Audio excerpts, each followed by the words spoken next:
Anyway, so I want to talk just briefly about democracy.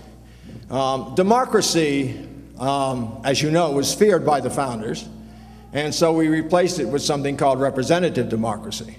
Representative democracy is an oxymoron. I'm sure you all know oxymorons are terms which by their own definition are contradictory. I love them: jumbo shrimp, serious fun, working vacation, military intelligence. See, I know my audience, Peter. My wife's favorite is Microsoft Works. She's funnier than I am. I like wild game management. But as you all know, political science is probably the nation's great oxymoron.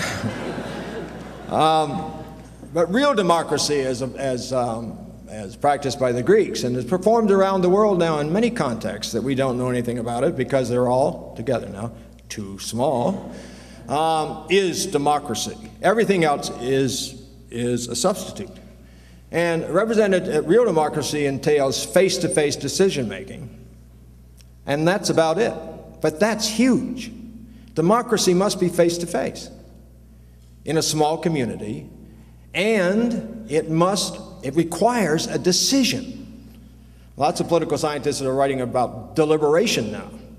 And they're talking about deliberation in Congress. Well, there's an oxymoron, congressional deliberation. And as you know, all political scientists are liberal, and even they agree with that. But as a matter of fact, in the Vermont town meeting, decision does follow deliberation. And that's key. I once said something like, now I'm not sure about this audience, but it got by the censors on Vermont Public Radio, so it ought to be okay here. You think?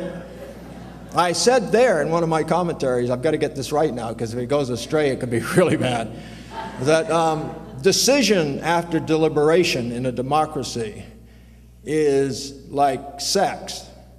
Sex without completion is unsatisfying, and it tends to discourage participation. And if you can remember that when you think about democracy, I've earned my position here today. Now, you'll notice, Peter, that I'm taking off my watch so I can see it better. That should bring you home. My wife is saying now, please God, let him remember to bring it back to his chair. But democracies require community. The value of community democracy, face-to-face community decision-making in a town meeting format, and by the way, your student body here is almost the perfect size. I've investigated 1,435 town meetings, and optimal size of a town meeting is between 200 and 1,200.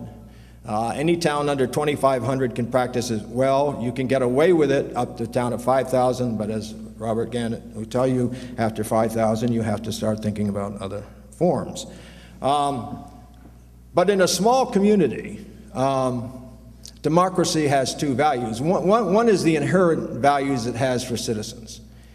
It requires some values that in the aggregate create civility. You know, Robert Putnam in his book Bowling Alone, which is now a classic in political science, ranks Vermont first among the 50 states on civility. There's a reason for that, you see. Town meeting face-to-face democracy inspires tolerance and forbearance. Eye-to-eye contact brings out the humanity in you, mainly because it creates empathy, which is the most important word in politics today, empathy. Walk a mile in someone else's shoes and see how you come out. This will make you listen to both sides of the story. We're all just human beings. Most of us are trying to get through the day as best we can. I learned that when my mother, who was one of 2 Democrats in a town of 1,500 Republicans, I learned about empathy. She made me carry a Stevenson sign in the 1956 election. I made a promise to God, get me back to the schoolyard in one piece, and I'll become a Republican.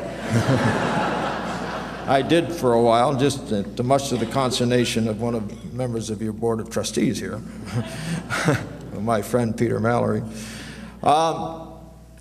And by the way, town meetings usually make, on average and over time, better decisions than representative democracies. There's no doubt about that. It's just that no one bothered to study them empirically before. But secondly, which is very important to you students and this college, because you are a cosmopolitan college and you are cosmopolitan students, you come from everywhere, you're going to go everywhere, is, as de Tocqueville said, as Jefferson said, as Lewis Mumford, the 20th century leading urbanologist, even said, as John Dewey said, Vermont's philosopher. The real value of town meeting-like democracies is that they are, to extend the Robert Frost metaphor, they are like springs in the high hills of our democratic nation. And from these springs flow the waters of citizenship. And this nation is parched and thirsty for real citizens that don't get their politics from television. They get their politics from humane local interaction. These kinds of citizens can make judgments at the national level. This nation state, no continental mass nation state, can survive voting for people if they are not citizens first and voters second.